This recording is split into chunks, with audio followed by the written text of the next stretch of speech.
Ladies and gentlemen, please put your hands together for Sarah Buck.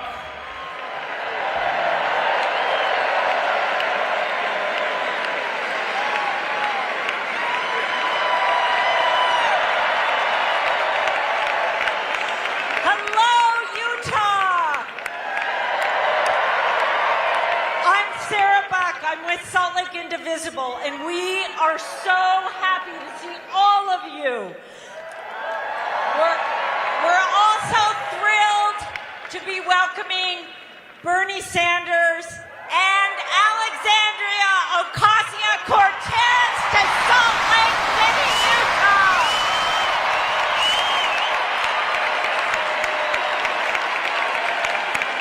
I'm also going to give a shout out to the volunteers from Indivisible who are here today helping this event happen. And I want to thank all of you, every single person, for showing up. It has never been more important to show up. Because Utah's 6 Republican members of Congress are not showing up. They are not showing up for town halls, and they are not showing up to hold the middle and protect our Constitution. They are not doing their job. What they are doing is they are gutting our institutions and our services to give the wealthy more tax breaks. Republican members of Congress are allowing this president to govern by executive order, and that is not how America's government works. Congress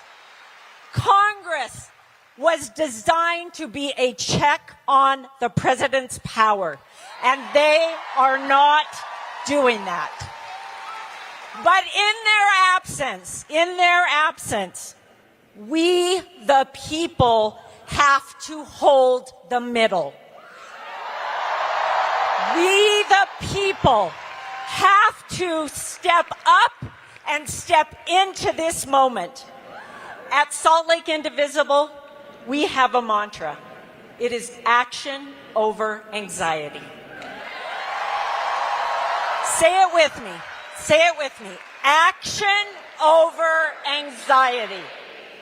When you step in and take action, an interesting thing happens. You feel empowered. Doing this work brings courage. I'm going to give you some ways to take action. First, keep showing up. Keep showing up. These mass mobilizations will be a powerful and a strategic part of holding the middle. So keep showing up. Call your Republican members of Congress. Raise your hand if you have 5 calls out. If you haven't got it, get it. It makes it really easy to contact your members of Congress. There is a silver lining in this moment that we are in. Republicans currently control the House, the Senate, and the White House.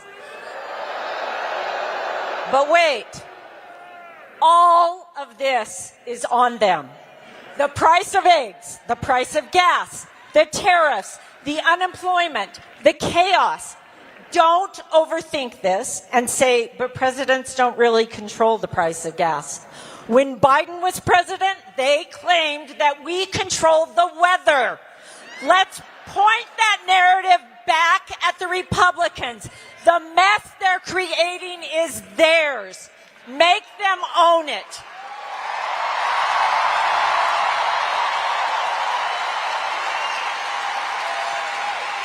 I want you to call and complain to them about how they are governing. Ask our senators, what is the plan for the Utah farmers who export alfalfa to China? Ask Governor Cox the same question, and your House member. Always close by asking for a town hall and for them to quit giving away their power. Number 3, use the power of your purchase. Support local businesses and boycott companies like Target, Chick-fil-A, Amazon. Use your power. Another very helpful app, Goods Unite Us, helps you to do this. And finally, donate to the organizations who are doing the work. Donate to Fight Oligarchy. Donate to the ACLU. Donate to the people who are doing the hard work. I need to tell you, and this is really important, this is not going away in 30 days. If you make calls for 2 weeks, you haven't done your job. You have to keep it up. This will be a sustained campaign. We do not have a chance to get back a lever of power until the midterm elections. So pace yourself, support each other, and do not lose hope.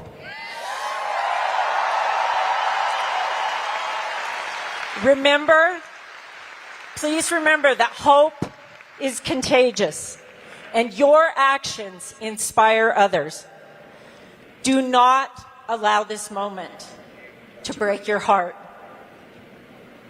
but let it break your heart open so that you have the capacity to help those being harmed and to do this work.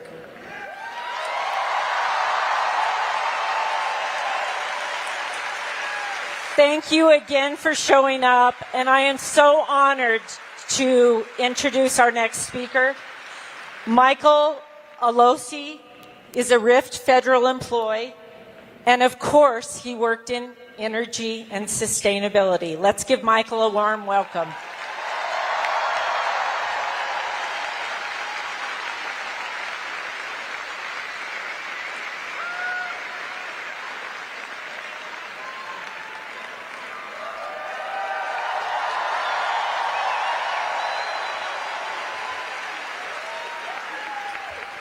Hey everybody, wow, not what I was expecting to be doing today. I worked for 16 years serving the American public fighting climate change. It was more than a career, it was my calling. A month ago, Doge riffed me. Not for my performance. As I see it, this administration simply could care less about the planet. So what did it look like from the inside? I would receive constant demeaning emails all the time saying I was lazy, unproductive, my job was unnecessary. I get deception and threats, bullying me to quit. My colleagues in programs were eliminated with no regard. They're liquidating everything and privatizing everything.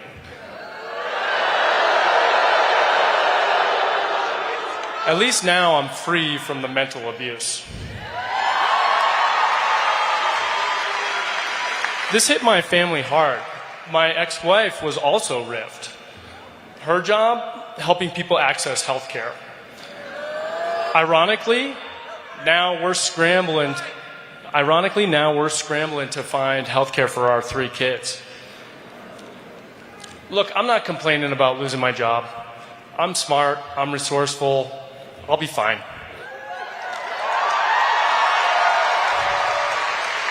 But I feel an obligation to tell you the big picture I see. Our country's under attack. This isn't about efficiency or saving money. The ultra-rich are just dismantling the safeguards that protect our democracy. The federal workers are in the way. If we're gone, there's no one left to check their power and stand up for you.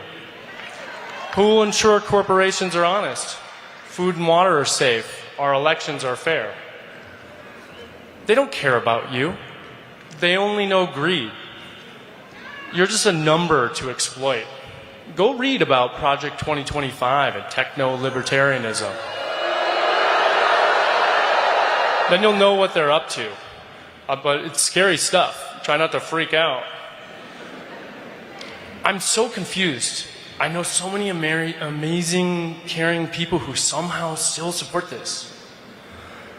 Protest, rally, speak up, yeah, but what we really need is to find a way to bridge that gap with those people who don't agree with us.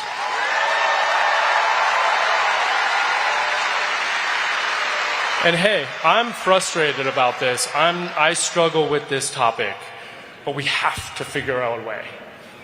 Don't preach, actually listen to what they're concerned about. Help them understand how this impacts them. We can't fix things without them. This isn't about right and left anymore. It's about right and wrong.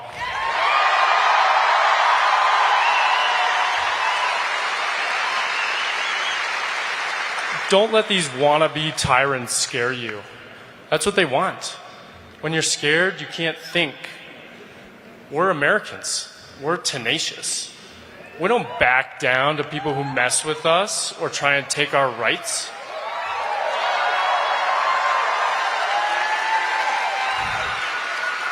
But they're moving fast, so hurry up.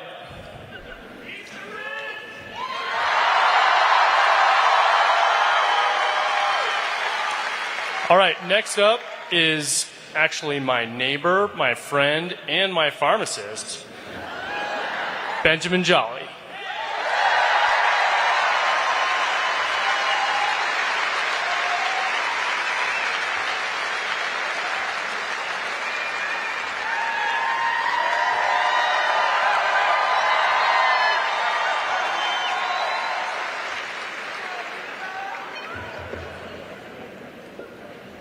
The Broligarchs are at war with people that work for a living. I am a pharmacist.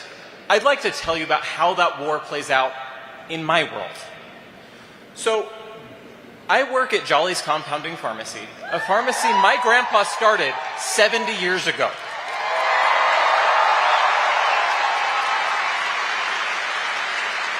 That makes us the third oldest pharmacy in the state. I graduated from East High School right here in Salt Lake City. Now, Salt Lake City School District uses for their pharmacy benefit management a company called CVS Caremark. Last year, CVS convinced the school district that they would save money by telling all of the teachers, you have to go to CVS to get your prescription refills. This means that me, an East High School graduate, cannot get paid to care for the teachers that taught me the math and chemistry I use every day. This Monday, I billed CVS Caremark, and they said, we'll pay you 35 cents for this prescription for this patient. It was a month's supply of seizure medicines. And then they said, we'll take back 30 cents for our processing fee to process it through our computer.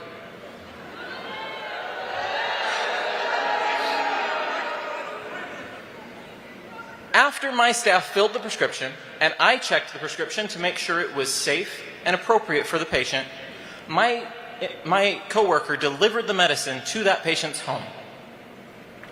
For that level of care,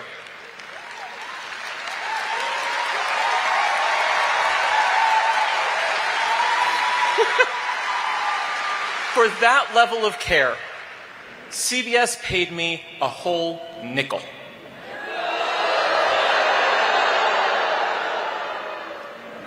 This Friday, I went to our drive-up window and talked with a woman who was getting her brand new prescription for blood pressure medicine called losartan. This was her first chronic medicine. She has never had to take medicine before, and she was worried.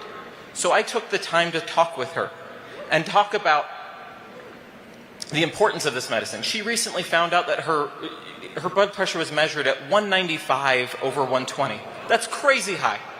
So she started this medicine after I talked with her. And we talked also about what she could do with her diet and what else she could do to stay healthy taking this medicine. We talked for about 15 minutes. Her pharmacy benefit manager, OptumRx, paid me $0. And then told me to collect $6.63 from her.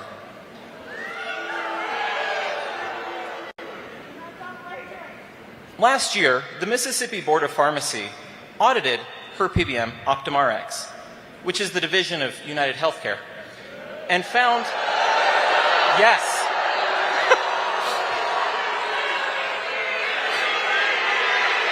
yes.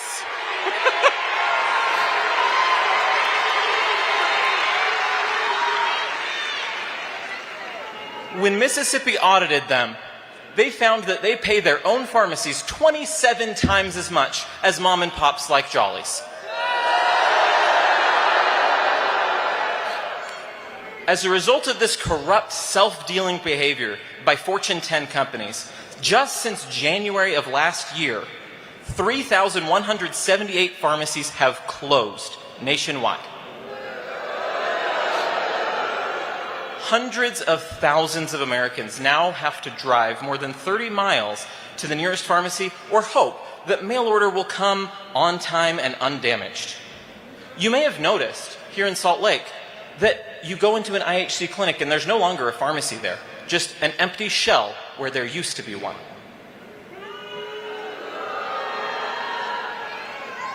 During the last Congress, the Senate Finance Committee unanimously passed legislation that would have reformed some of the worst of these pharmacy benefit manager abuses. In December, it was included in the budget package, and I started to get hopeful that pharmacists like me would see change.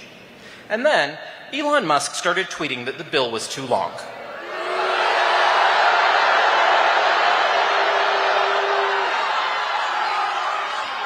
The next day, his tweet was, "What is a pharmacy benefit manager?"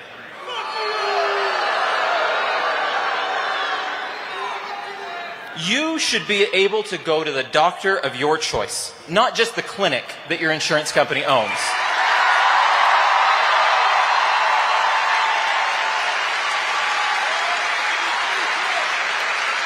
You should be able to go to the pharmacy of your choice, not just CVS.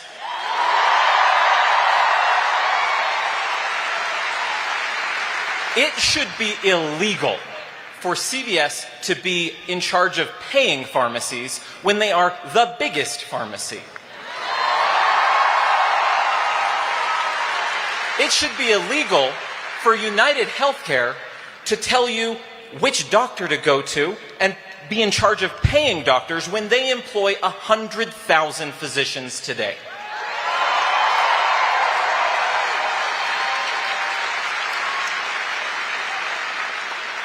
We need to break up big medicine.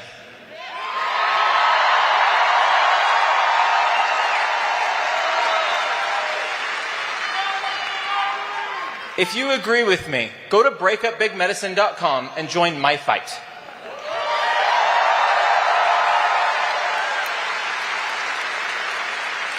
Thank you. Our next speaker is Caroline Gleich, professional ski mountaineer, environmental advocate, and former Democratic nominee for U.S. Senate for Utah.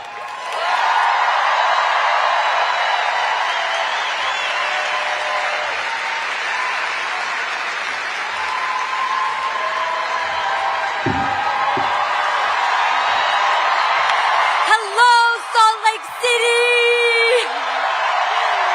Hello, Utah! Now take a moment, look around. This is Utah Rising. I'm Caroline Gleich. I'm an athlete, advocate, proud Utahn. I'm so honored to be here with you, and seeing this turnout gives me chills. And how amazing is it that Bernie and AOC are here with us in Utah? And they are here because they're here because Utah is changing. The The people currently in power see it and they're nervous. They're getting scared because this is the new era of people-powered politics.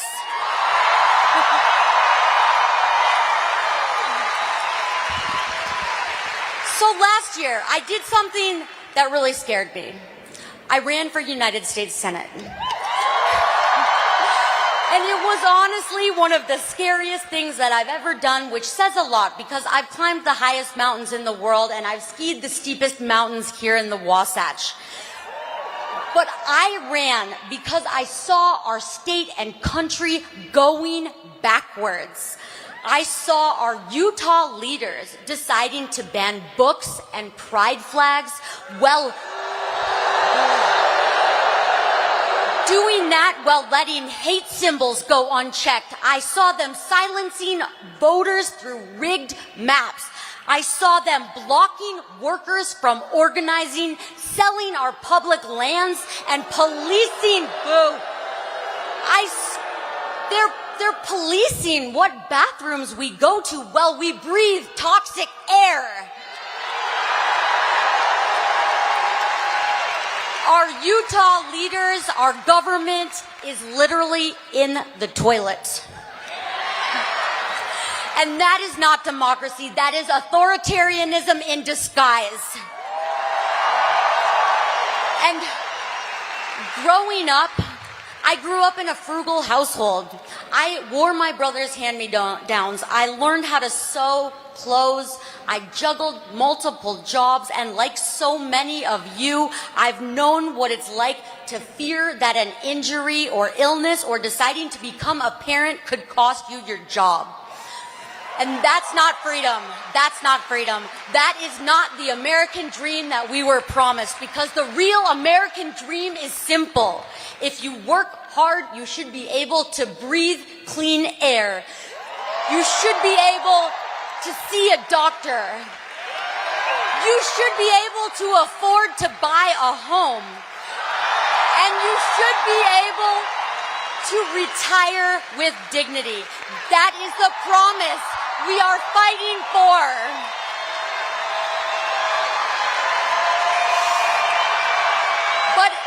But instead of that, we've got billionaires and extremists like Donald Trump and Mike Lee. And they're treating our lives like line items, gutting Medicaid, gutting our federal workers, cutting taxes for the rich, and letting polluters poison our air and water while Utah families pay the price with their health. And they think that our public lands, our treasured places, are bargaining chips to fund billionaire tax cuts. But do we have a message for them? Our public lands are not for sale. Let's hear it again.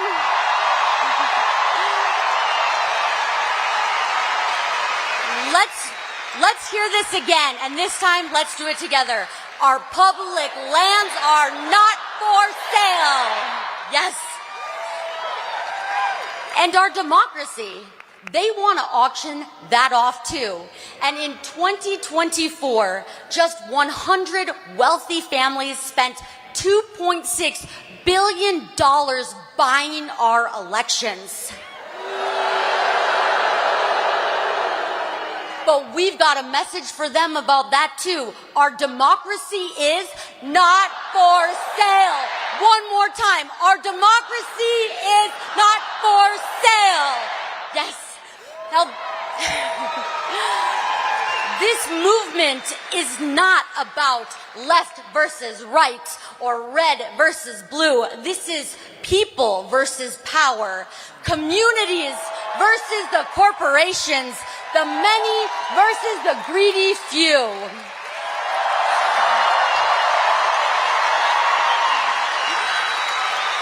And here is the truth. Look around. We are the power. And just like Utah families do when they balance their checkbooks, we can balance our federal budget without cutting Social Security, without cutting Medicare and Medicaid. And we can do that by finally making billionaires pay their fair share.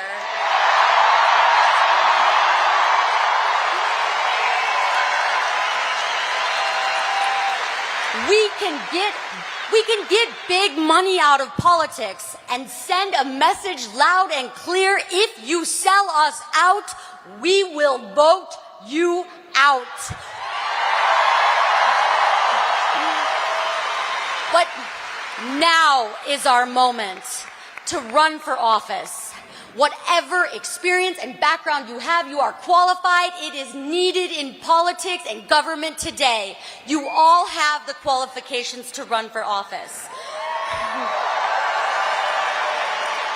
Please really think about it. We have to contest every single race up and down the ballot, every county in Utah. We cannot let Republicans run for any seat unopposed.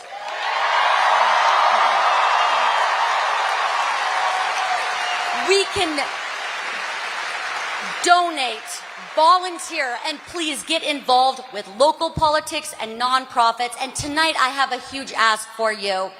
Tonight, before you leave, please, if you haven't signed the referendum to protect Utah workers, there are circulators with clipboards. There's about 50 circulators here. Take a moment. If you haven't signed, find a circulator with this clipboard and sign the referendum to repeal HB 267.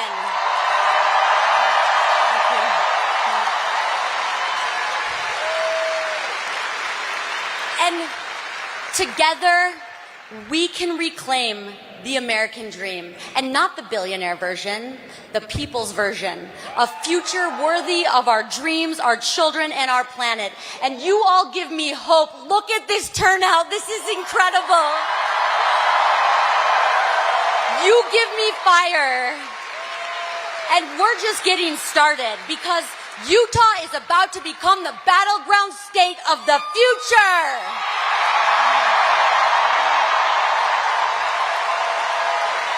So when I say Utah, you say Blue-Taw. Utah.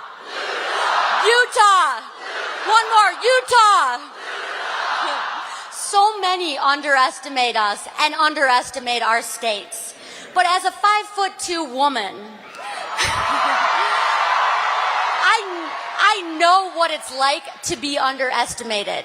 I know what it's like when people tell you that your dream is too big and impossible.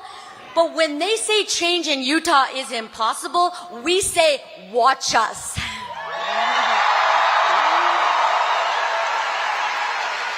And now we're going to hang tight, because in just a few minutes, we will be welcoming Bernie and AOC up to the stage. Okay. So now it is my immense honor to introduce someone who has challenged the establishment. She deeply inspired my journey to run for office. She spoke truth to power, and she won. Utah, let's make some noise for the one, the only, Congresswoman Alexandria Ocasio-Cortez.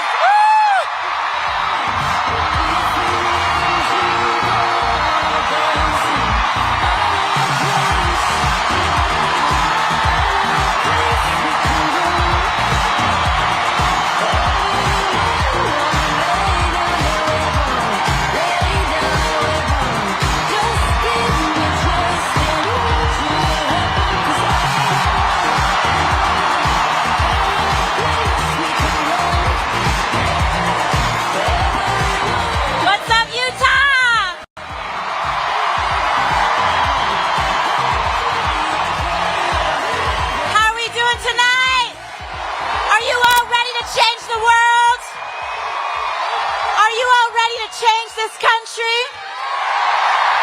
Good, because it starts in places like Salt Lake City. Thank you.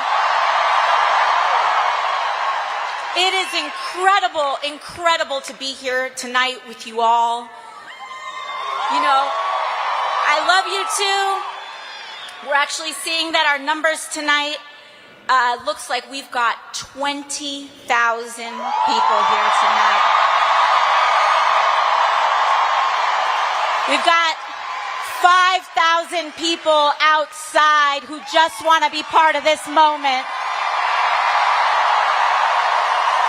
So thank you all so much. And I want to thank each and every one of you for taking and making the effort of being here today, for taking the time out of your days in order to show up here tonight. So thank you. My name is Alexandria. Some of you may know me as AOC. And we are all here together because we share the frustration and heartache that comes from watching those in power actively tear down or refuse to fight for everyday working Americans like us. And we're here because an extreme concentration of power, greed, and corruption is taking over this country like never before. Oligarchy in America. And we must acknowledge the terrifying moment that we are in right now, and that what we are hearing and seeing with our own eyes is, in fact, happening. We are watching as our neighbors, students, and friends are being fired, targeted, and disappeared. It is real. People we love are being targeted and harassed for being LGBTQ. Our coworkers, US citizens and immigrants alike, are being disappeared off the street. Educators are being fired for teaching American history accurately, and activists are being detained with no charge or evidence for using their First Amendment rights, especially if they are using them to try to end the war in Gaza. In fact, the Trump administration admits that it has jailed a young father and husband, Mahmoud Khalil, without any evidence or charge of a crime. And they admit that they have thrown him in a cell thousands of miles away from his family in New York because he attended a protest, and are detaining him for the content of his speech and nothing more than that. But let's be clear, Utah. Donald Trump's detention of Mahmoud Khalil for his speech is anti-American. And we demand his release, along with the release of Rumeisa Ozturk, who he is also jailing for writing an op-ed in her school paper.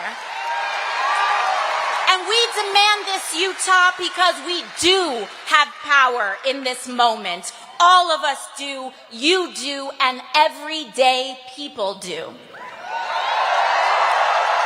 And it will never be just institutions and officials alone that uphold our democracy. It will always be the people, the masses, who refuse to comply with authoritarian regimes, who are the last and strongest defense of our country and our freedoms.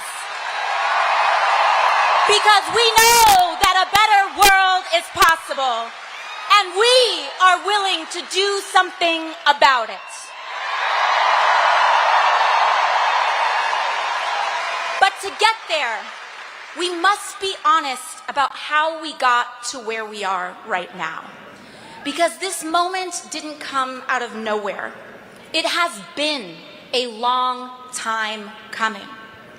The destruction of our rights and our democracy is directly tied to the growing and extreme wealth inequality that has been building in America for years.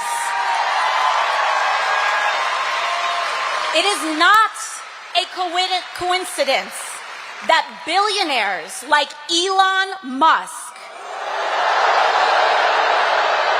dumped billions into this election to elect Donald Trump? And he sure isn't doing it out of charity. For years, we have known that our political system has slowly but surely become dominated by big money and billionaires. And time after time, we've seen how our government and laws are more responsive to lobbyists than to the will of everyday people. And we also know that the agenda of dark money to keep wages low and loot our public goods to give to the rich is deeply unpopular with the people of all parties. But just look at what Republicans have been quietly doing in Congress, voting to advance cuts on hundreds of billions of dollars from Medicaid and veterans benefits so that they can take that money and give it to the billionaires in the form of tax cuts and sweetheart deals to billionaires like in companies like SpaceX. And you know who from Utah voted for that, by the way? Both of your senators, Mike Lee and John Curtis. And Salt Lake City's own House members, Blake Moore and Celeste Malloy. And they know, Utah, that that's not what you want. They know that it is deeply unpopular. They know that it hurts working families from Utah. But they know that they are not there to serve the working class. They are there to serve themselves and the billionaires who paid them. But they also know that the only chance they have to get away with such an unpopular agenda is to stoke deep divisions along race, identity, and culture to keep us fighting and distracted from one another. And this has been the big money playbook, not just now, not just today, but it has been for decades. And that is why Donald Trump is not an aberration. He is the logical, inevitable conclusion of an American political system dominated by corporate and dark money. And if we are to defeat him, Utah, we must defeat the system that created him. We are at a crossroads in America. We can either have extreme and growing wealth inequality with the toxic division and corruption that it requires to survive, or we can have a fair economy for working people along with the democracy and freedoms that uphold it. Oligarchy or democracy, but we cannot have both. I grew up in a working class family. My mom cleaned houses, and my dad worked to build a small business. My parents worked themselves to the bone so that my brother and I could just have a shot. The American dream. And for a moment there, it looked like we were going to make it.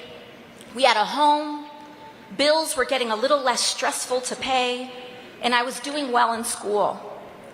But what may have looked like a modest life to others was a dream come true for us.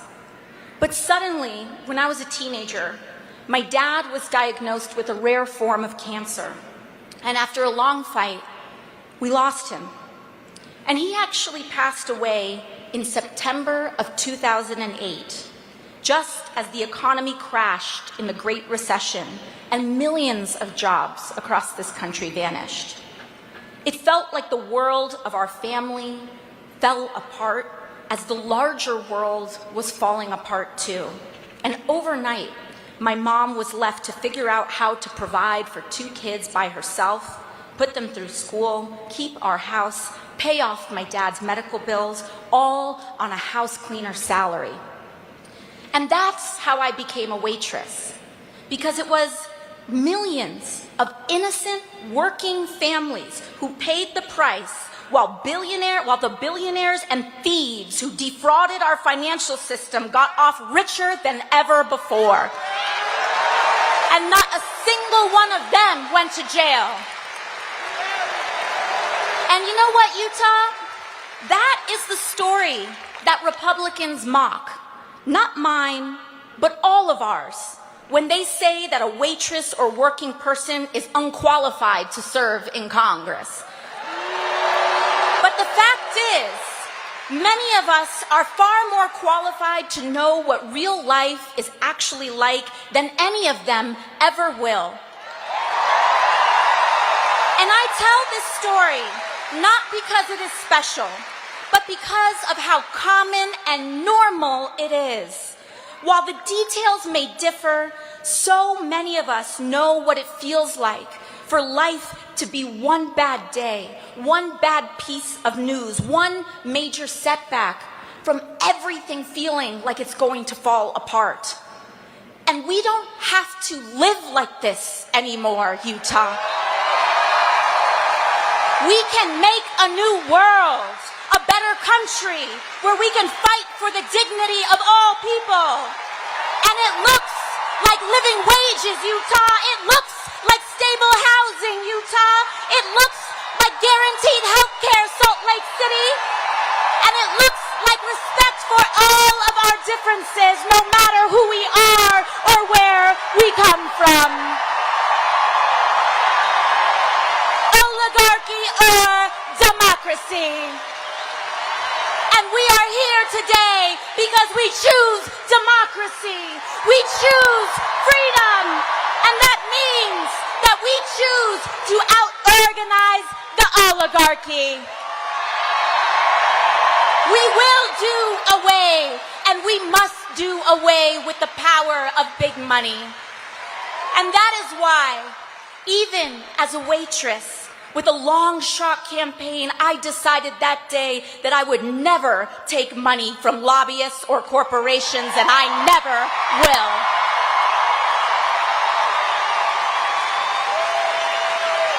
And when I got to Congress, I was genuinely shocked by how the place worked. Even having run against dark money in the first place, the everyday influence of corruption was astonishing. We have somehow conditioned ourselves to believe that it is normal for members of Congress who swore an oath to the people to somehow day trade individual stocks and make millions with the sensitive information we are entrusted with to serve. How, I ask you, can anyone possibly make an objective vote on healthcare, energy, or war when their personal money is tied up in pharmaceutical companies, oil companies, or defense company stocks? You can't. And we saw this play out this week with Trump's corrupt and disastrous tariff scheme. And I hope that we can see now that Trump's tariff scheme didn't have anything to do with manufacturing like they claimed. It was all about manipulating the markets so he could quietly enrich his friends who bought the dip before reversing it all in the morning. All while our seniors and retirees suffered. Salt Lake City, this is a matter of fact. Donald Trump is a criminal. He was found guilty of 34 felony counts of fraud. Of course he is lying and manipulating the stock market too. He makes himself rich, the billionaires who back him rich, and the members of Congress who collude with him rich, but not you or us or any working person in this country.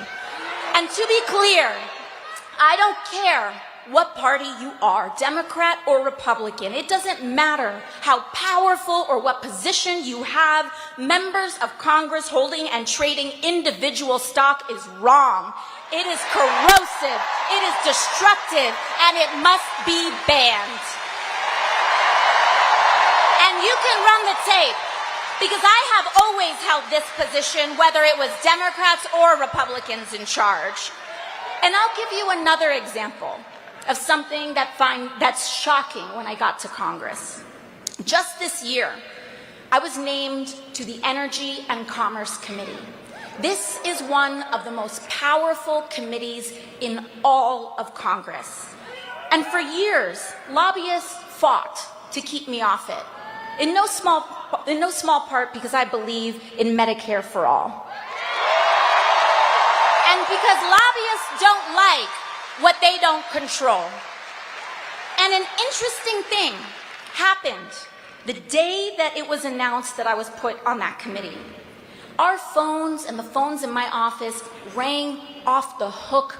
Our inboxes exploded with emails from virtually every corporate lobbyist under the sun. All of a sudden, they wanted to be friends. But you know what, Salt Lake City? Because of you all, because of your support, because you all show up, because you allow me to not take a dime in corporate money, you free me to say no. And we can free others to say no too. I've seen how these groups bully members of Congress. They threaten to take money away or threaten to spend it against them if they don't do what they want. And what they want is for our lives to be as expensive as possible on the lowest possible wage. And it trickles down to how life feels for working people today. But I want us to understand that this constant pressure that we feel in our lives, of the water rising up to our throats, the impossibility to afford anything easily, the fear of speaking up or being who we are in public, the bitter divisions driven more by online algorithms than the truth, the crumbling of our rights and protections. Understand that this, right now, is what it feels like to be governed by billionaires. This is what oligarchy feels like, not someday, right now. The first step is for us to open our eyes, because of course it is a system that depends on division to enable inequality that will result in a president who is best at dividing us and most skilled at corruption. And it will also reward the Republicans in Congress who support that agenda no matter what crimes are committed. Big money is how we got Donald Trump. His whole presidency began with launching tools for bribery, meme coins and cryptocurrencies to fleece normal people and move money in the dark. Extortion settlements from media companies and law firms who gladly pay the price. Removing duly elected officials from the inauguration, even Republican ones, to make room for the unelected billionaires who sat right behind him. They have one central economic mission: to make billionaires richer at the expense of the United States of America. And it does not surprise us that their first economic mission has been to target Medicaid, Medicare, Social Security, firing our federal workers and cutting benefits from our veterans for hundreds of billions of dollars so that they can hand that money off to the wealthiest. And Utah, I know that it can look or feel impossible sometimes out here for the Republicans to be defeated.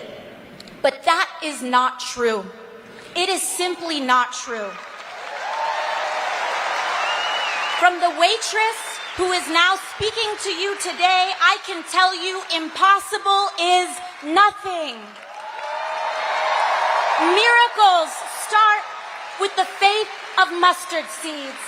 And that is what each and every one of you represent today. Small miracles of faith in ourselves, in each other, and in the refusal to give up.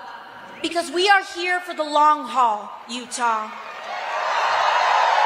We are here for the school boards and the community associations, for the small business groups and town councils, for public art and gestures of inclusion, and we will build from there until we flip the seats in Congress, until we take back the Senate right here in this very state. So you know what that means. We start working now, we start working small, and we will defeat Celeste Malloy and Blake Moore and give them the boot.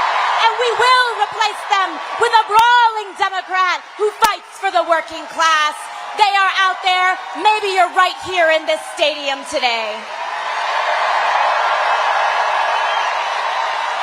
Because this, Utah, is the path to guaranteeing health care to every American, to establish a living wage, to tackle skyrocketing rents and mortgages, to take on the climate crisis, and establish a country where the American dream is possible for all of us. So I will end where I began. We might all come from different places, but we share many of the same experiences.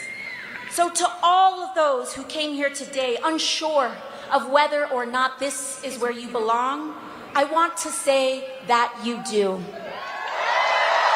No matter if you have all the right words to say, no matter your race, religion, gender identity, or status, no matter even if you disagree with me on a couple of things, if you are willing to fight for someone you don't know, you are welcome here. If you are willing to fight for working people regardless of who they are, you are welcome here. Because here everyone is valued. But we have to stand together. We cannot be tempted to turn in our neighbors or be fooled into thinking that we really are that much different than a trans or queer kid who just wants to be accepted. We can't be fooled into thinking that we're that much different than a dreamer who strives for a better future and to fulfill the American dream. Hate is a trap that sinks us all. And it is standing together without exception to reject division that is the only way that we can win. So I hope you see that this movement is not about partisan labels or purity tests, but it is about class solidarity. It's about you, the thousands of you who came out today to stand together and say our lives deserve dignity and our work deserves respect. And so we are here today to make a sacred promise to one another, and that is to take care of each other on our worst days and to share in the successes of our best. Thank you, Salt Lake City. And now it is my honor to introduce a friend, a companion, someone who has worked so hard to bring us all together and make today possible. Everyone, please put your hands together for Senator Bernie Sanders.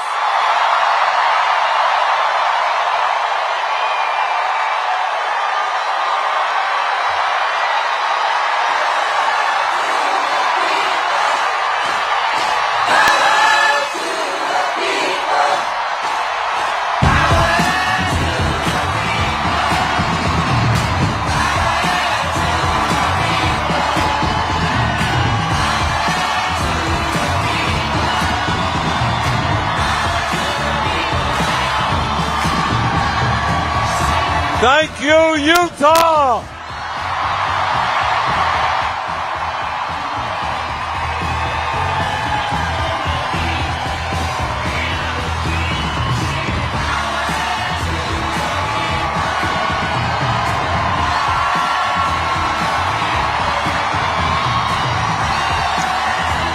Thank you. You know, Alexandria mentioned a moment ago that we were in LA yesterday. We had 36,000 people out. But in many ways, the 20,000 we have out today is more impressive.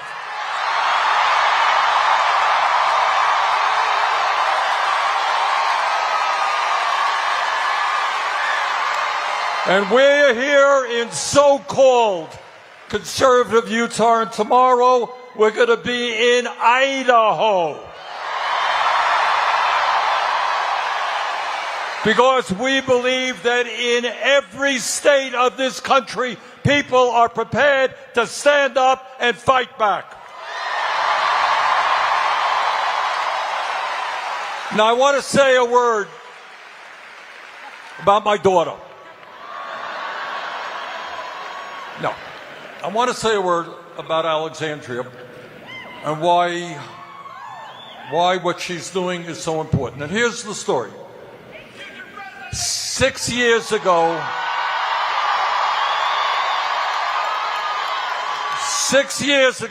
what were you doing for a living? She was a waitress.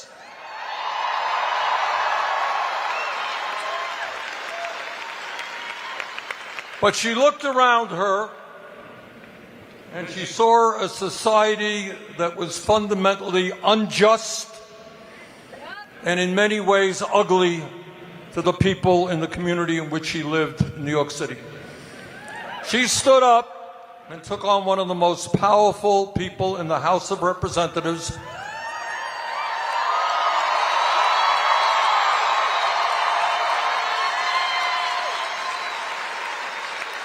And she started with almost no money against the guy who had unlimited funds, and she beat him. Okay. Now, why do I tell you that story? It's not just to talk about Alexandria. The point that I am making is that in this arena of 15,000 people, there are hundreds of Alexandrias. There are hundreds of Alexes and Joes and Marys and Cynthias.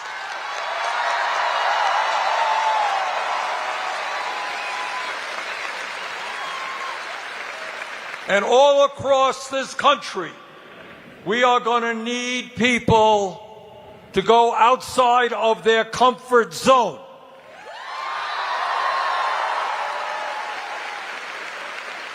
Because the establishment, man, they are smart.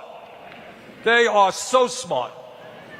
And one of the smartest things they do, one of the most effective things they do, is to say to all of you and working people all over America, hey, we got the money, we got the power, we own it all, you ain't nothing you're going to do about it. And a lot of people sit back and they say, what am I going to do? Can't do nothing. All right, my boss is going to fire me, this, that, and the other thing. And that is the mindset we have got to break through.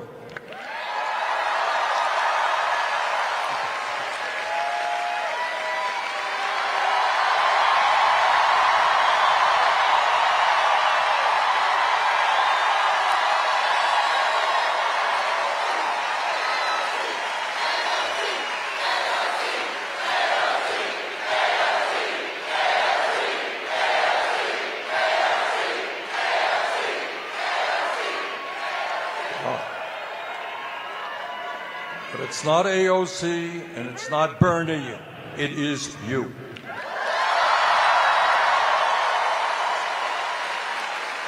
You don't need leaders. We need a mass movement of millions of people.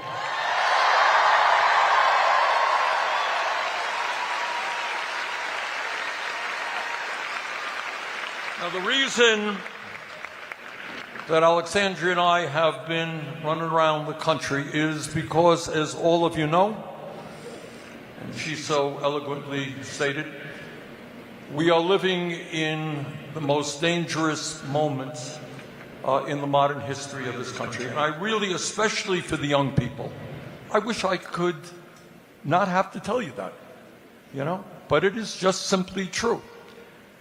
We are living in a moment where a handful of billionaires control our government.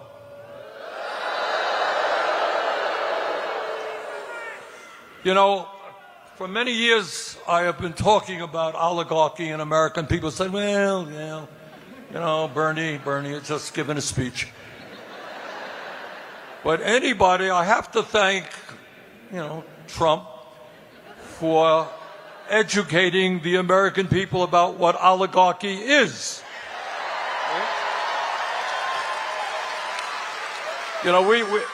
We can talk about it as an abstraction, but when Trump gets inaugurated and standing right behind him, and I had the remarkable, unreal, surreal experience of being in the front row, just like you guys are. I got pushed into that, I don't know how, but there I was. And there's Trump taking the oath of office, and right behind him are the three wealthiest people in America. Mr. Musk, Mr. Bezos, and Mr. Zuckerberg. And if that is not enough to make you understand that we're living in an oligarchy, right behind them were 13 other billionaires that Trump had nominated to head up major federal agencies.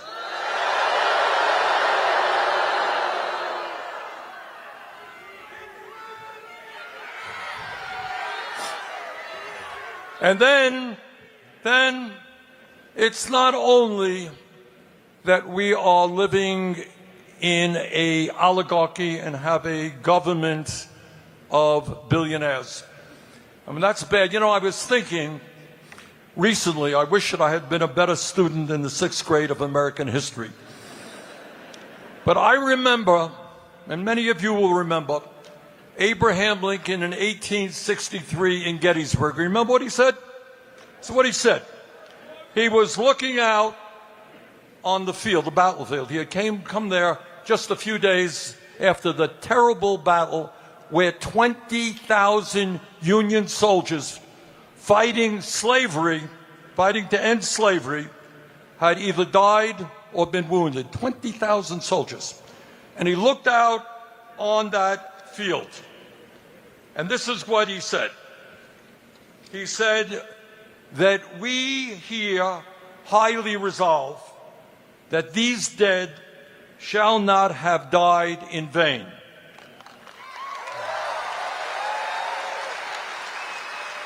That this nation under God shall have a new birth of freedom. And then remember what he said? And that government of the people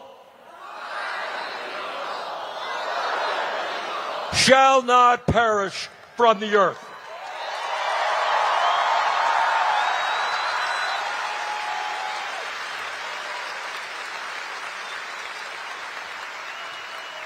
And that's why we're here. We do not want a government of the billionaire class, by the billionaire class, for the billionaire class. We want a government that represents all of us, not just the 1%.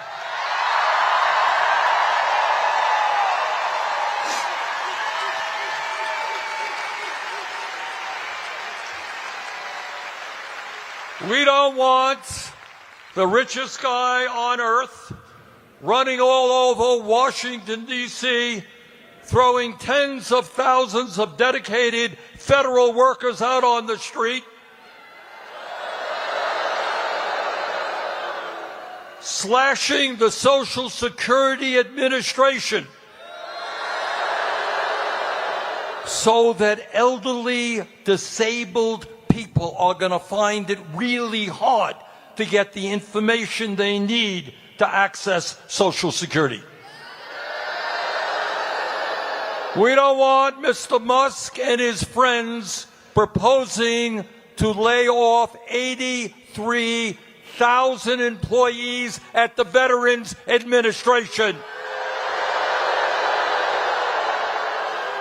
We believe that the men and women who have put their lives on the line to defend this country deserve the highest quality health care.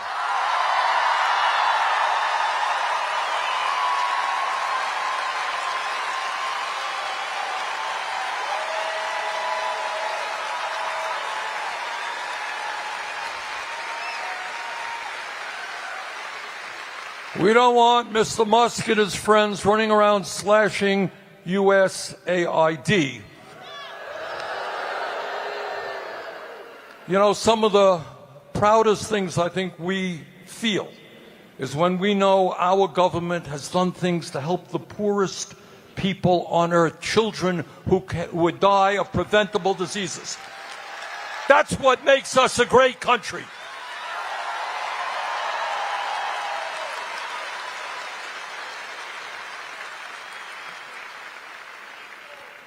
And what makes all of this stuff even worse is that all of these cuts to Social Security, to the VA, to USAID, etc., they are designed to do one thing, and that is to give massive tax breaks to the top 1%. At a time when our healthcare system is already broken. They want to cut Medicaid by $880 billion. They want to cut nutrition programs for hungry kids so they can give Mr. Musk and the other billionaires a huge tax break.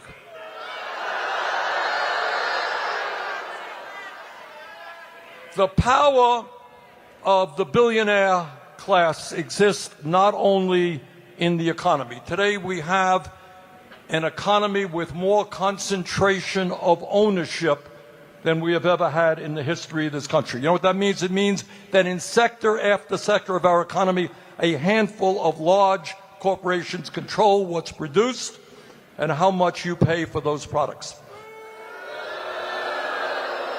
And that is why, in many instances, prices are so high. But they control not only the economy, they also control our corrupt campaign finance system. Now, I want you to think about it. I want you to think about it for a second, and you tell me, and I don't care if you are a conservative Republican, a progressive, an independent, moderate, whatever you are, you tell me.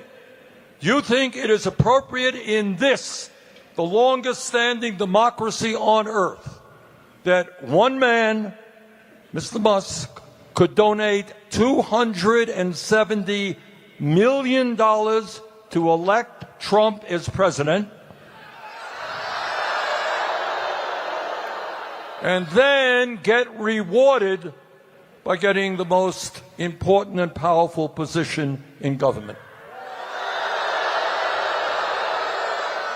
But I have to tell you, it's not just Musk and Republicans, that corruption exists in the Democratic Party as well.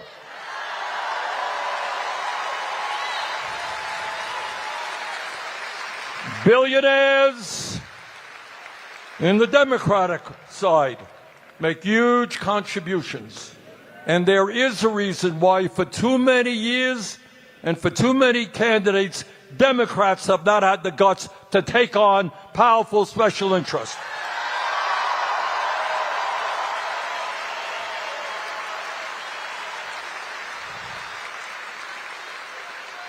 I want to say something else, and that is, I want to say a lot of things, actually.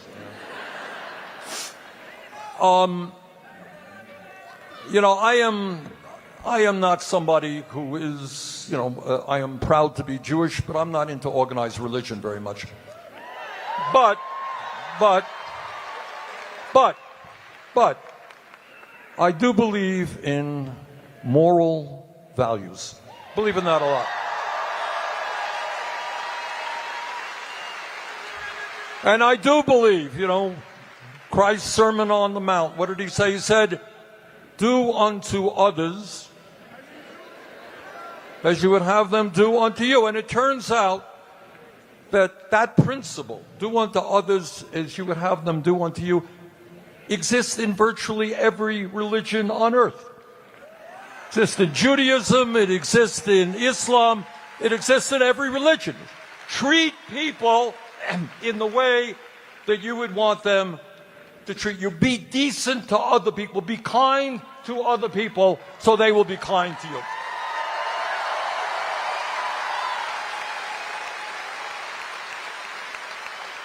And I know that in Utah and in Vermont and all over the country there are millions, tens of millions of people who believe that, who try to do the right thing, try to be decent, try to be humble, try to respect the rights of other people, try not to be bullies. Millions and millions of people hold that ethos very, very strongly. But I do want to say that in terms of the oligarchs in this country, they are also very religious people. But they have a strange religion. Their religion is greed, greed, and more greed.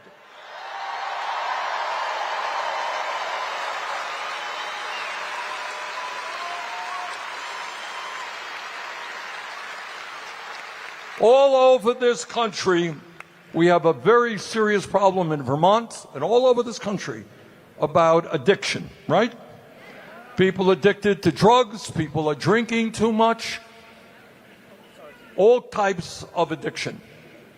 These people, the oligarchs, are addicted to greed. Our job is to help them break that addiction.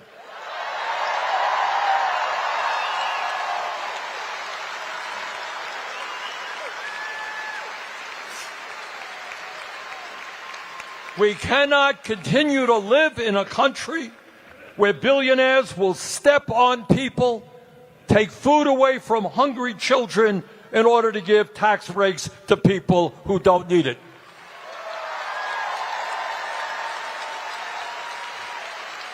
I happen to believe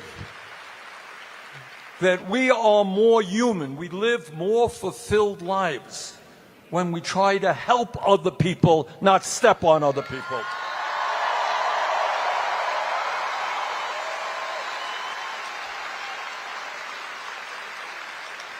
But brothers and sisters, we're not just fighting oligarchy.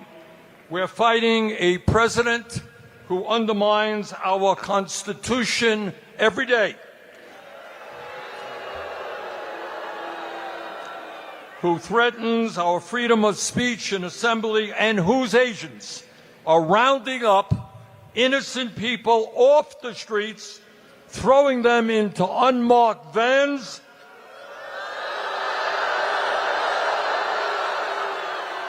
and bringing them to detention centers in this country and abroad. That is what takes place in dictatorships, not in America. We will not allow them to continue to do that.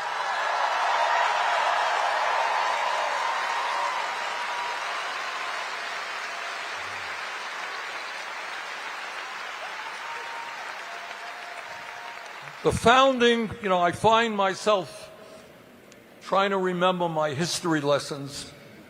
Should have done better in history. But I think back to the founding of this country. And let me tell you, the founding fathers of this country were no dummies. They remember the history. You're talking about the 1780s. They had just fought a war, an impossibly difficult war, where they defeated the King of England, the most powerful person on the planet.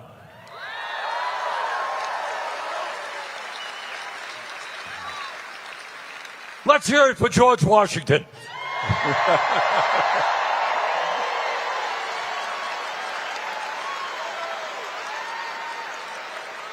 But anyhow, these guys had taken on an autocrat. And they sat and they sit around and they said, all right, what do we want in our new country? what we wanted. And what they said is, we don't want any one person to have all of that power. So they dealt with the Federalist Papers and all that stuff, and they came up with this kind of brilliant idea of a separation of powers. All right? They said we're going to have a legislative branch, Congress, House, and Senate. We are going to have a executive branch, the president. We're going to have a judiciary, the federal courts. And each one will have check on each other. And what I want to tell you, and I don't need to tell you, I think you're seeing it every single day. You have a president who is working overtime to take power away from the Congress. You got a president who is working overtime to take power away from the federal courts. Now, it is unprecedented. You know, no president, no member of Congress wants to see a Supreme Court or any court rule against him or her. We don't like to see that. And I will tell you that we have seen in the last 20 years with the Roberts Court horrendous decisions on Citizens United and Roe versus Wade, terrible decisions.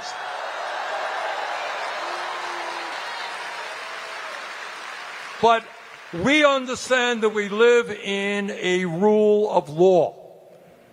What Trump and his friends are doing now is they're saying, oh, a judge ruled against us. A judge said we can't do something which is unconstitutional. Let us get rid of that judge. Let us impeach that judge. So in other words, you take power away from Congress, you take power away from the judiciary, and also you got a president who really does not like to be criticized. So he is sued. I mean, this is, again, unprecedented. He has sued ABC, CBS, Meta, the Des Moines Register. The Des Moines Register did a poll he didn't like. They are suing him. They are investigating right now PBS and NPR. So you add it all together. And what I would say to Trump, if you cannot take criticism, get out of the political process.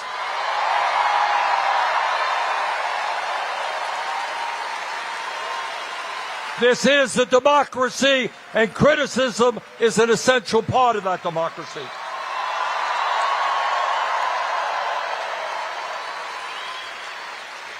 And I'll tell you something, and again, this is scary stuff. What Trump has done is gone after major law firms. You're familiar with this. He's gone after major law firms who had opposed them in the past, opposed him or his friends.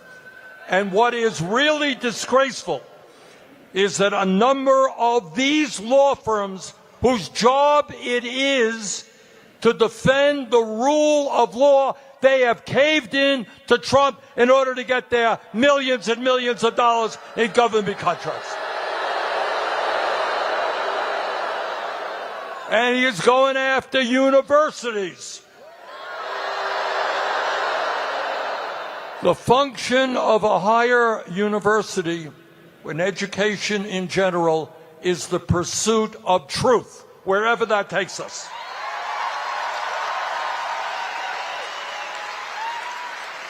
And we are now seeing, really sadly, major universities changing their curriculum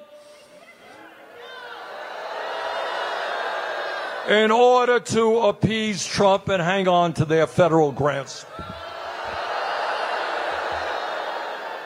Founding fathers of our country waged a war for democracy. We believe in democracy. We are not going to let Trump take us into an authoritarian society.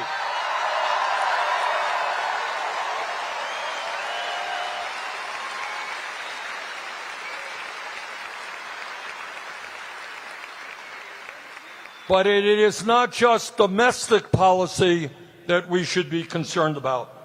For the first time in our 250-year history, we have a president who is aligning us with a terrible dictatorship in Russia.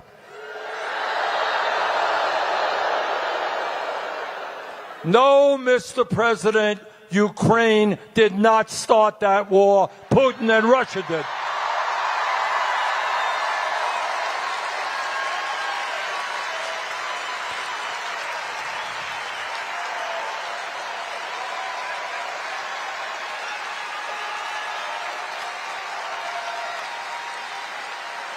And we're not going to sell out the people of Ukraine for Trump to make some partnership with Putin. But it's not just Ukraine. Not just Ukraine. I very strongly opposed the Biden administration when they provided billions of dollars to the extremist Netanyahu government.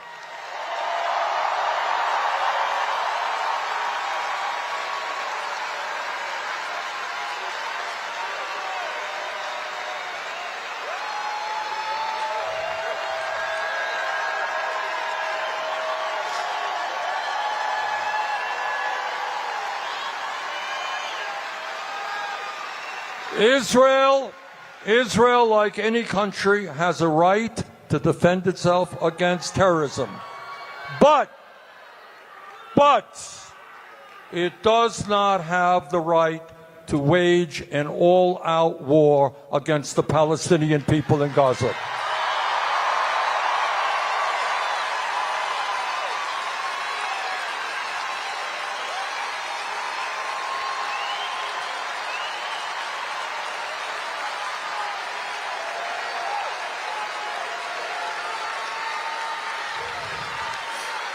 This is a war that has already killed in an area of 2.2 million people, has killed 50,000 people, has injured over 110,000, 60% of whom are women, children, and the elderly.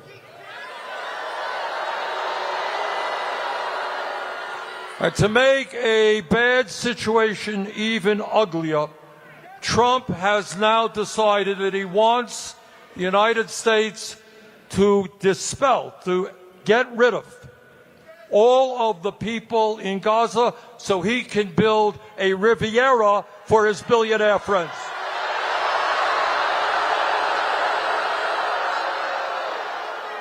That is beyond insane, and we're not going to allow that to happen.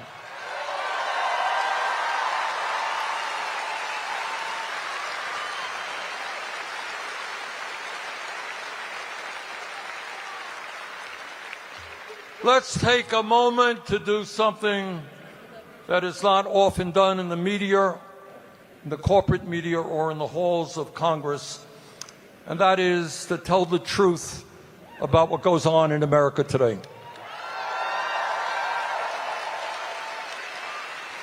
And here it is, in a nutshell. On one hand, you have the people on top who have never, ever had it so good in the history of America. Mr. Bezos, Mr. Musk himself, listen to this. One man owns 5 times more wealth than the bottom 50% of American households. He is worth $340 billion, while the bottom 50% of households are worth $63 billion.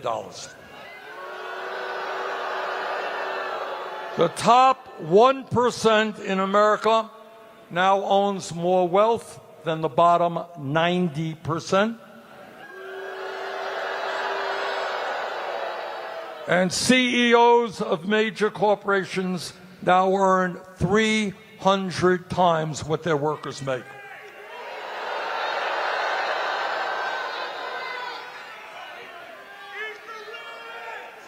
Now that is one America, and it's an America where these guys really are separated from the reality of American life. They fly around in their own jets.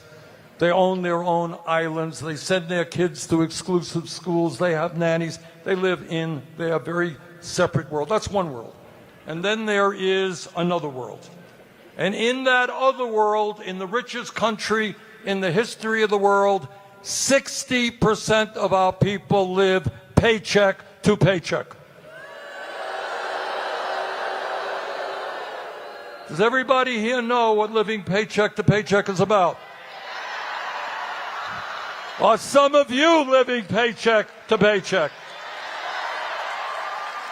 Well, I know a little bit about it because I grew up in a family that lived paycheck to paycheck and grew up in a rent-controlled apartment.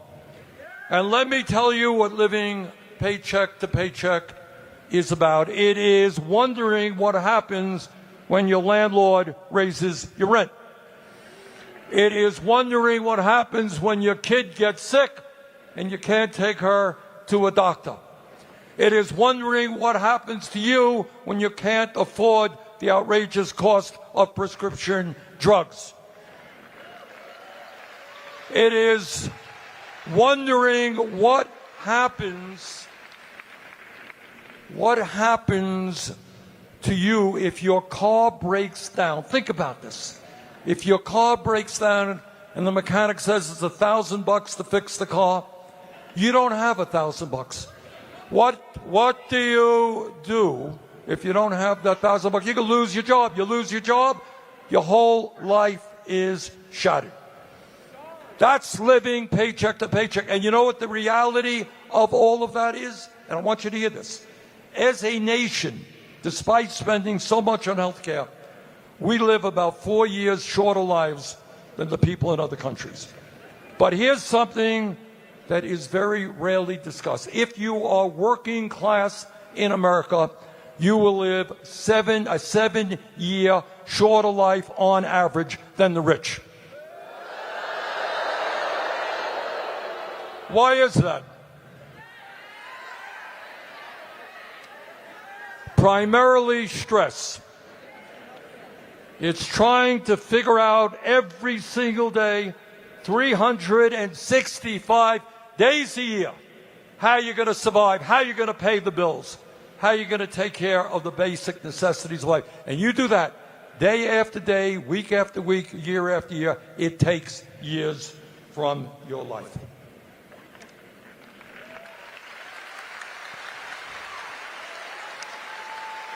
So you got an America, an economy today, people on top, never had it so good.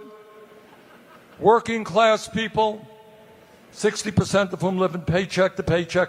Hundreds and hundreds of thousands people living, working on for starvation wages. In America today, the richest country in the history of the world, we have the highest rate of childhood poverty of almost any major nation. In America, the wealthiest nation on earth, 22% of seniors are trying to get by on $15,000 a year or less. Half of older workers have nothing in the bank as they face retirement. Now, way back when, I'm a little bit older than most of you, I had the honor of being in Washington, D.C. in 1963 to hear Dr. Martin Luther King Jr.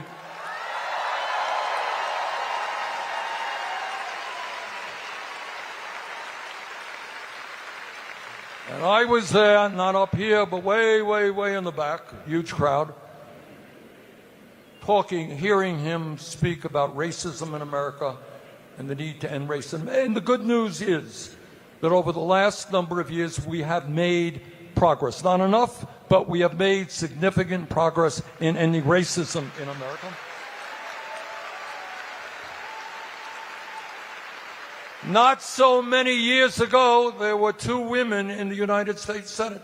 Today, there are well over 20, and there are... There were no women governors. Today there are many. Back then, hundreds of women died every year because they could not access a legal abortion.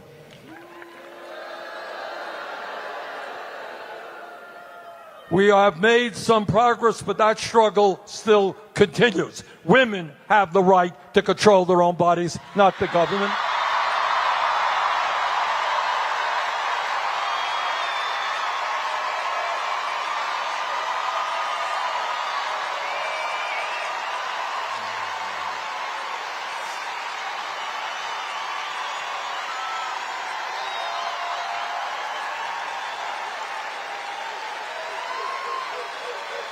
And I can remember as a kid that anybody who was gay, they never talked about it. They never made that public. They suffered in silence. And the idea then, oh, we need a medic here. Can we please get somebody here? All right.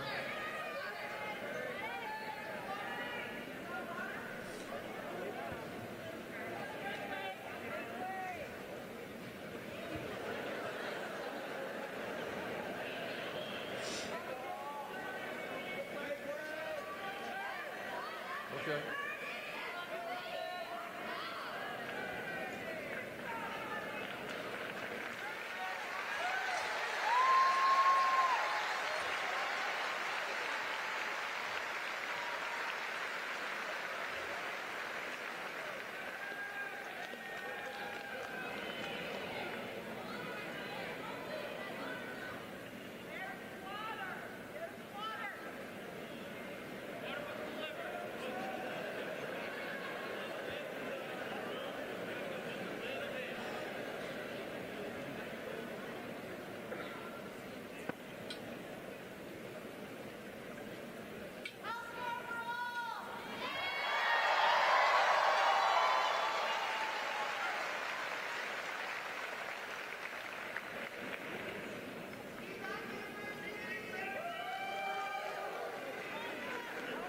You okay?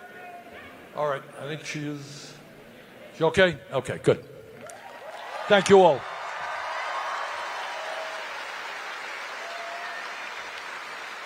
What I was saying is it wasn't so many years ago, so many decades ago, where people who were gay had to keep it to themselves, and they suffered in their silence. And the dream, the idea of gay marriage was something almost inconceivable. All right, my point in saying these things is that over the decades, we have made progress in a number of important areas. We've made progress in combating racism, made progress in combating sexism, made progress in combating homophobia.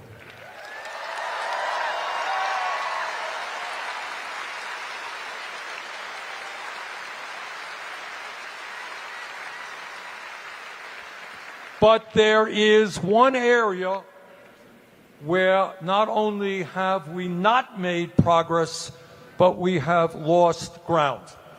And that is the economic struggle facing tens of millions of working families in this country.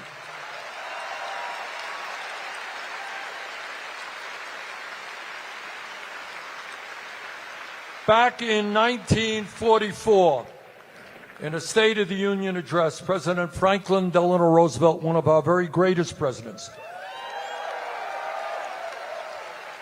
he said something very profound. And in so many words, what he said is, we have a Constitution, it's a great Constitution, guarantees freedom of speech, freedom of religion, etc. But what we need to do is incorporate it into our values, the understanding that economic rights are human rights.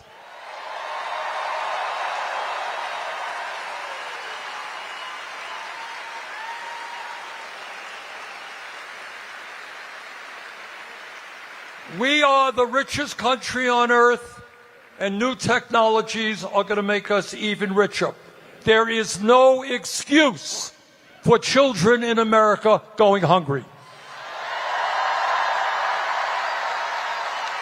There is no excuse for elderly people not being able to afford their prescription drugs. There is no excuse for 800,000 people sleeping out on the streets.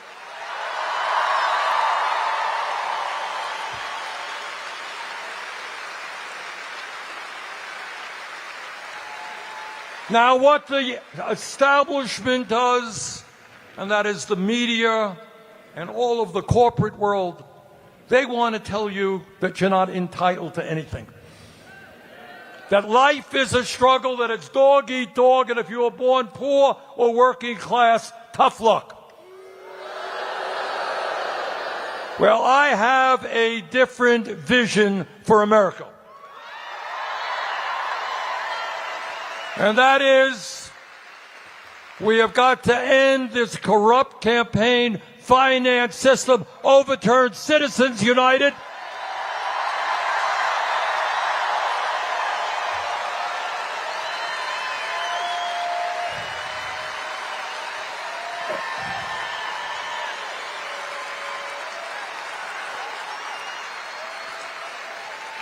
And move to public funding of elections. Elon Musk should not be funding our elections.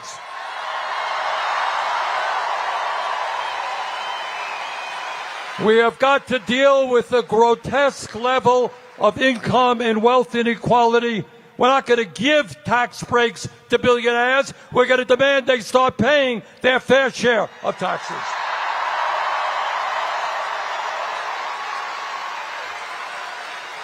We're not going to tolerate tens of millions of workers trying to get by on starvation wages. We're going to raise the federal minimum wage to a living wage.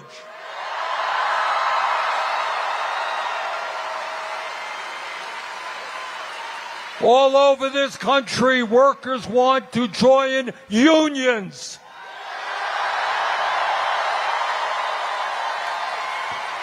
Because when you're in a union, you get better wages, better benefits, better working conditions. We're going to pass legislation that stops corporations from acting illegally against workers who want to join unions. A lot of people in Washington are talking about cutting Social Security. We're not going to cut Social Security. We're going to expand Social Security.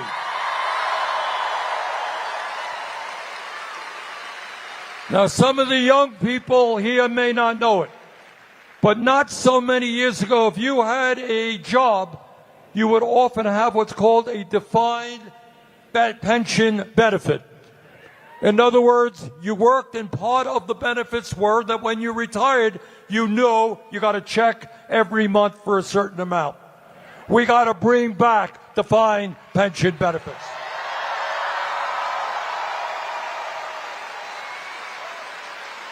And when we talk about where we want to go as a country, I want everybody here to understand we are the only major country on earth that does not guarantee health care to all people as a human right. This is not a radical idea. We are spending twice as much per capita on health care as the people of other nations, and yet 85 million, and many of you here, are uninsured or underinsured. Large deductibles, yes? The function of a rational healthcare system is not to make huge profits for the insurance companies and the drug companies.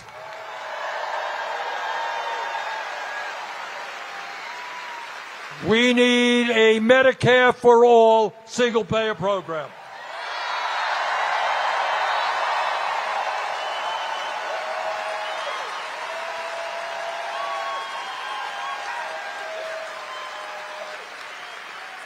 All over this country, in Vermont and all over this country, we've got a major housing crisis. It's not just that 800,000 are homeless. 20 million Americans are spending 50% of their limited incomes on housing. That's crazy.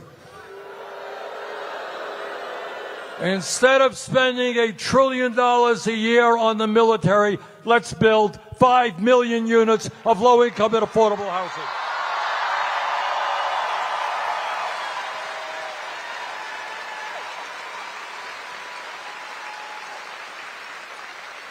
We live in a competitive global economy. We need the best educated workforce on earth.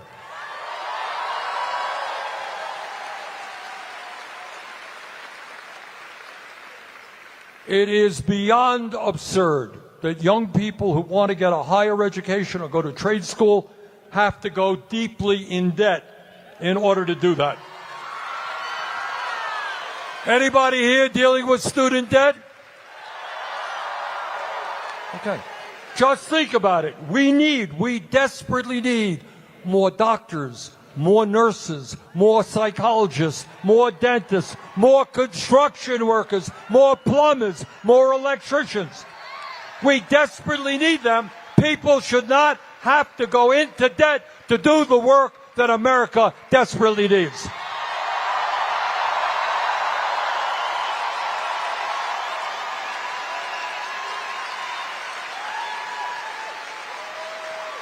It is not a radical idea.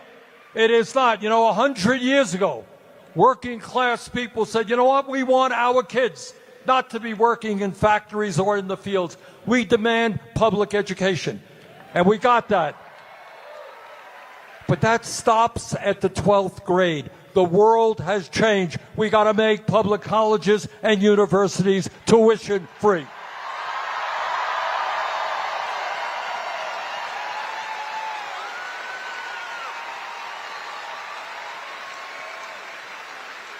We want the best educated population on earth. From child care to public schools to higher education. That's what we should be doing. Now, Donald Trump, in his genius, thinks that climate change is a hoax. We know it is an existential threat.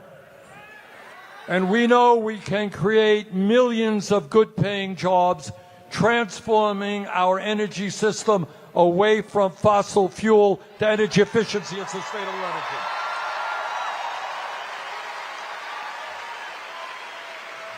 All right.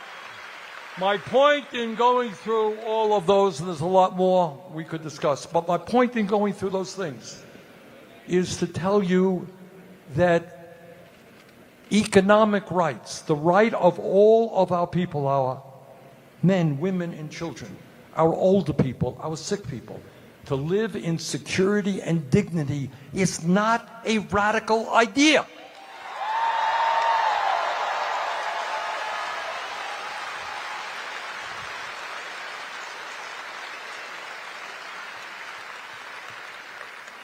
Back in 1857, Frederick Douglass. You all remember Frederick Douglass? He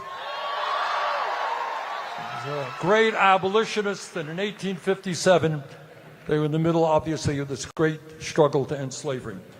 And I want you to hear what he said, because what he said back in 1857 in the fight against slavery is as relevant today as it was then. This is what he said. Listen carefully. Power concedes nothing without a demand. It never did, and it never will.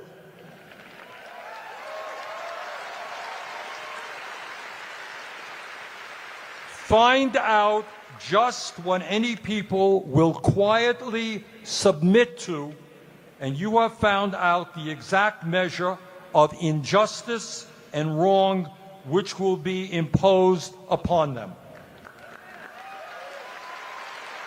And these will continue till they are resisted with either words or blows or with both. The limits of tyrants are prescribed by the endurance of those whom they oppress.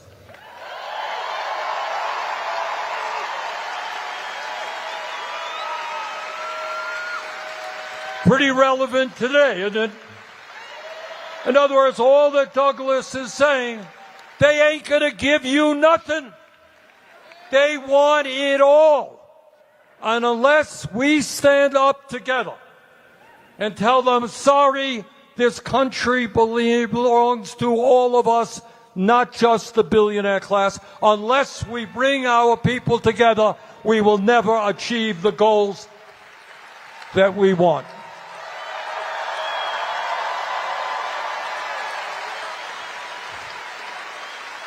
Now, I'm not a mathematician, but I do know that 99% is a hell of a larger number than 1%.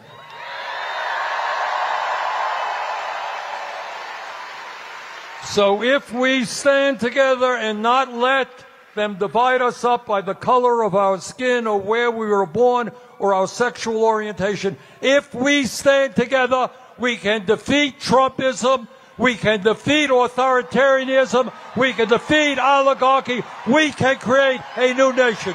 Thank you all very much.